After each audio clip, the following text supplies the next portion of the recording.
नमस्कार दोस्तों, मैं अशोक कुमार आपके लिए एक नया वीडियो लाया हूँ। ये हमारा हॉस्टल है। मैं आपको दिखाऊंगा आज कि यहाँ पर हॉस्टल में क्या क्या सुविधाएं रहती हैं, और मैं दिखाऊंगा आपको कि हमारा रूम कैसा है, और हमारे रूम में आपको अपने दोस्तों से मिलाऊंगा। तो चलिए सबसे पहले मैं ले चलता हूँ अपने रूम में।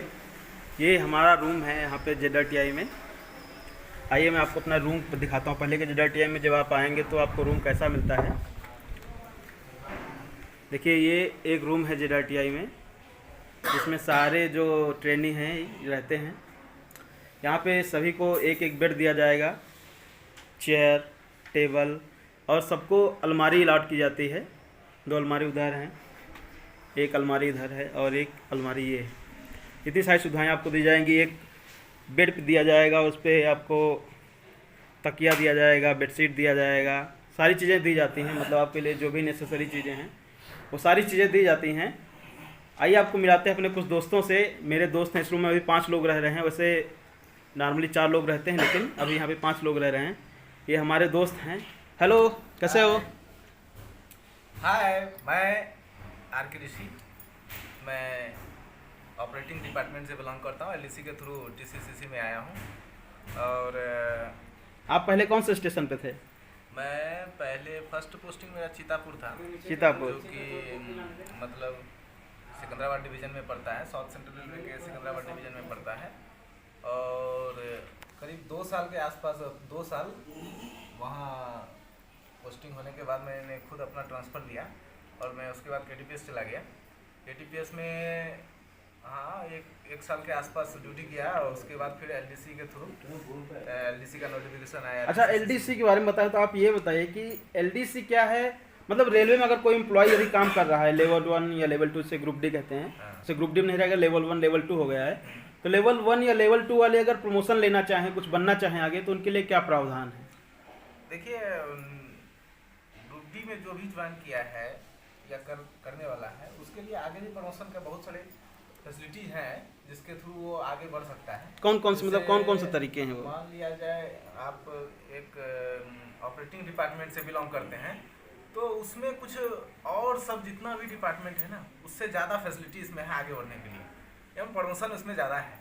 ऑपरेटिंग डिपार्टमेंट में अगर आप पॉइंट्समैन में ज्वाइन करते हैं, तो उसमें पॉइंट्समैन के साथ, ऑपरेटिंग के साथ साथ आप कॉमर्शियल में भी LDC के थ्रू अपना प्रमोशन ले सकते हैं। अच्छा, ये बताओ, जिससे मान चलो कोई दूसरा डिपार्टमेंट का आदमी, उसके लिए प्रमोशन का क्या चांस है? उसके लिए मान चले कोई इंजीनियरिंग का है, सेंट्री का है, मतलब अपना LDC होता है।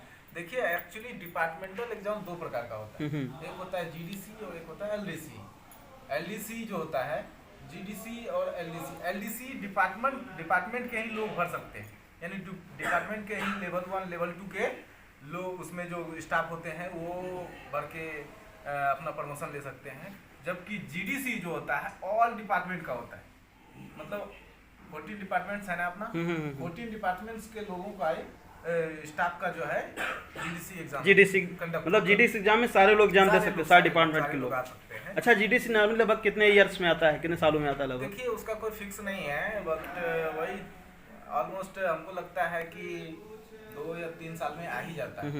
3 साल में एक बार आता है, हार्डली 4 साल 5 साल में आ ही जाता है एक बार GDC। उसके through master, station master, guard और टेक्नीशियन, लोको पायलट, ये सारे पोस्ट रहते हैं। अच्छा, जो भी स्टाफ जो ग्रुप डी लेवल का है ऑल डिपार्टमेंट्स में, उसमें वो नोटिफिकेशन आने के बाद फिलअप करेगा फॉर्म।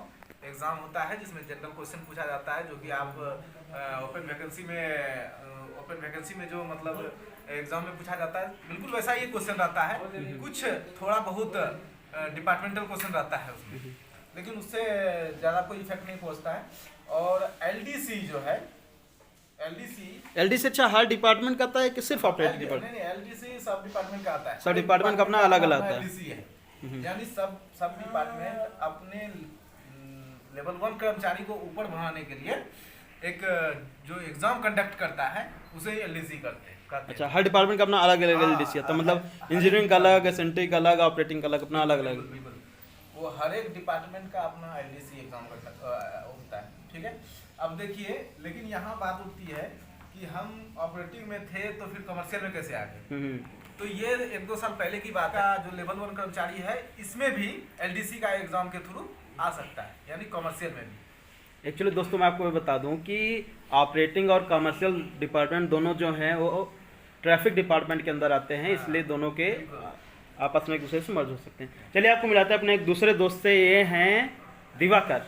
तो दोस्त अपने बारे में कुछ बताइए आप। मैं भी वही कमर्शियल का ट्रेनिंग करने के लिए आया हूँ। इससे पहले मैं भी पॉइंट्समैन था ऑपरेटिंग डिपार्टमेंट में।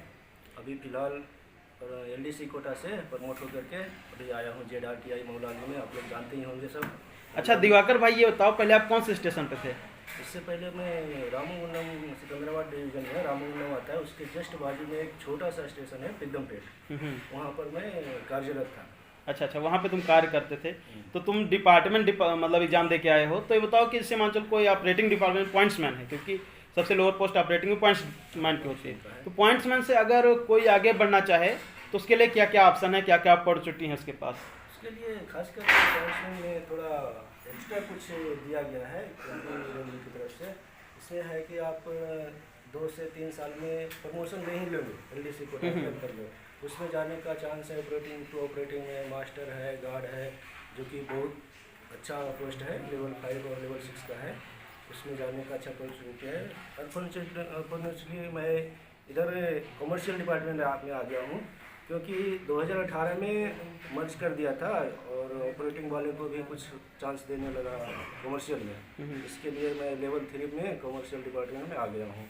अच्छा, अगर मतलब मास्टर बनना चाहे या गार्ड बनना चाहे तो उसके लिए कुछ अलग से पढ़ना पड़ता है या उसके डिपार्टमेंटल ही क्वेश्चन पूछे जाते हैं? नहीं, वो मास्टर के लिए पहले तो क्या है कि आपको 3 साल ड्यूटी करना ही होगा।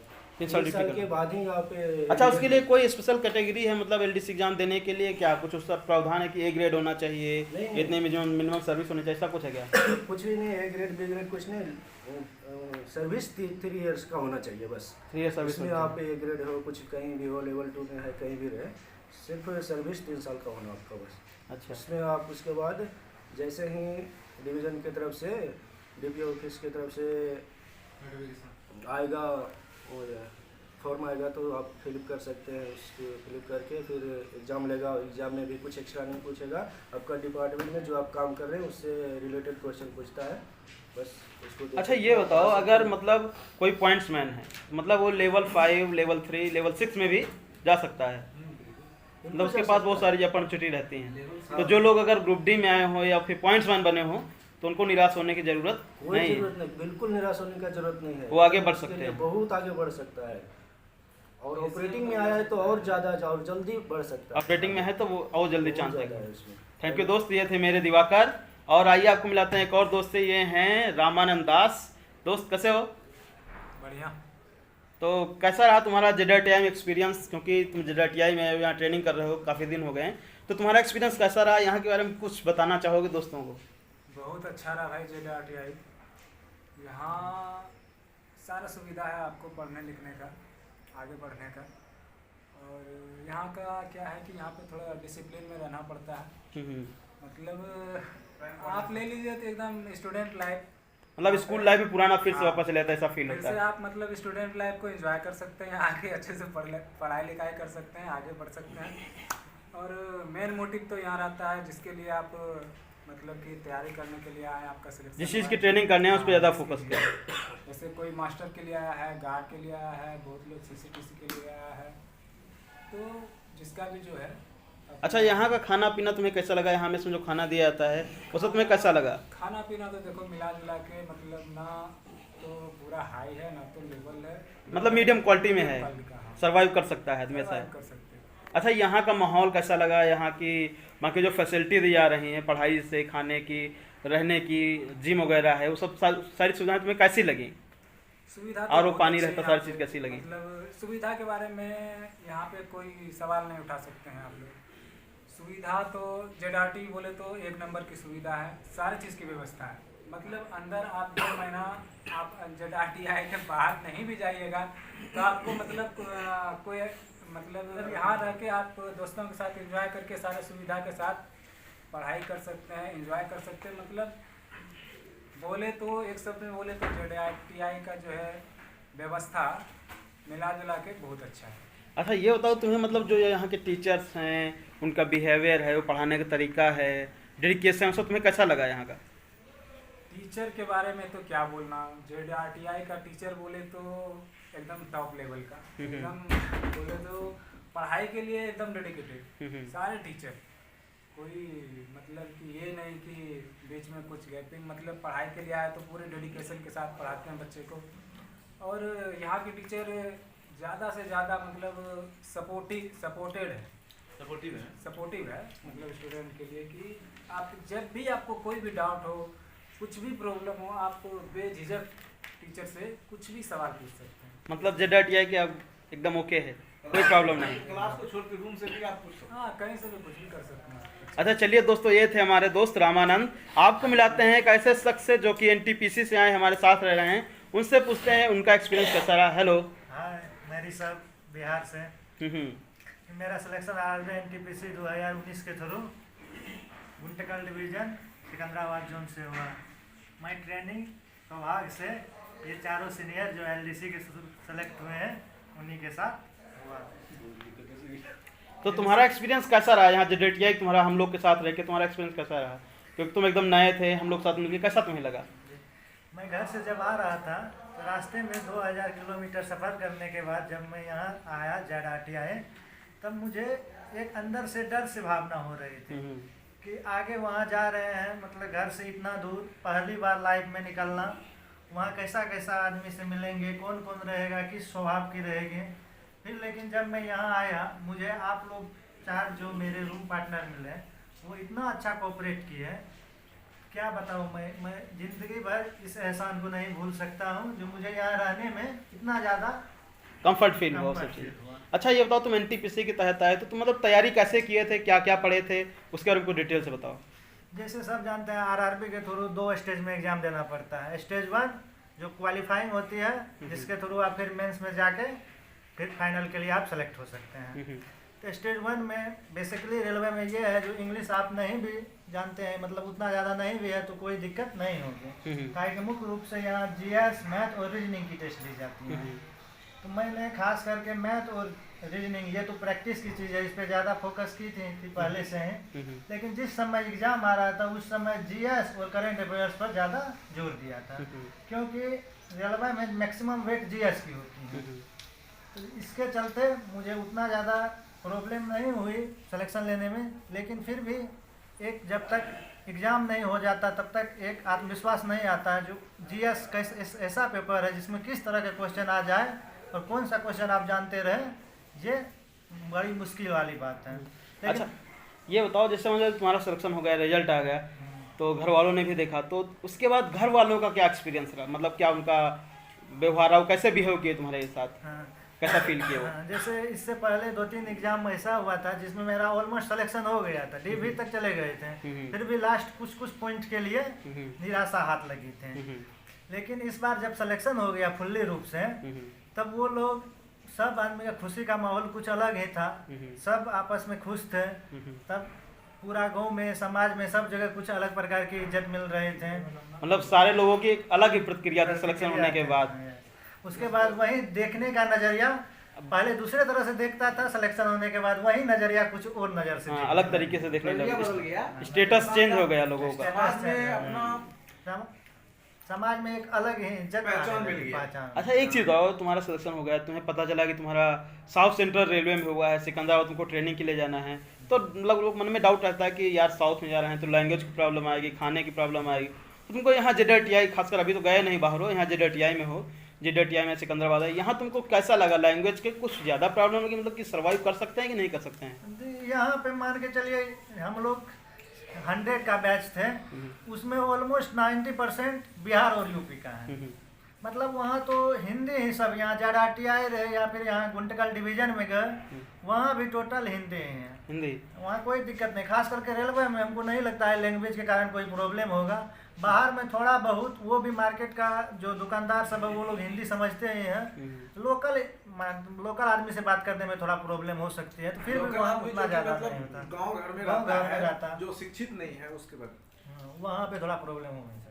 अच्छा मतलब अगर जो भी अभी साउथ में आना चाहते हैं, तैयारी करना चाहते हैं, रेलवे की तरफ फॉर्म डालना चाहते हैं, और उनके उनमें अगर लैंग्वेज को लेकर कोई प्रॉब्लम है तो उनको कोई प्रॉब्लम होने वाली नहीं है एक्चुअली। उसके लिए कोई घबराने की बात नहीं है। साउथ सेंट्रल रेलवे में कोई प्रॉब्लम लैंग्वेज की होने वाली नहीं है। साउथ सेंट्रल रेलवे खास करके यहाँ एक हिंदी को इतना अच्छा बढ़ावा दिया जा रहा है, खास करके रेलवे के थ्रू, जो हमको लगता है तेलुगु से ज़्यादा हिंदी बोलने वाले आदमी को प्रेफरेंस दिया जा रहा है, उसको ज़्यादा वैल्यू दिया जा रहा है।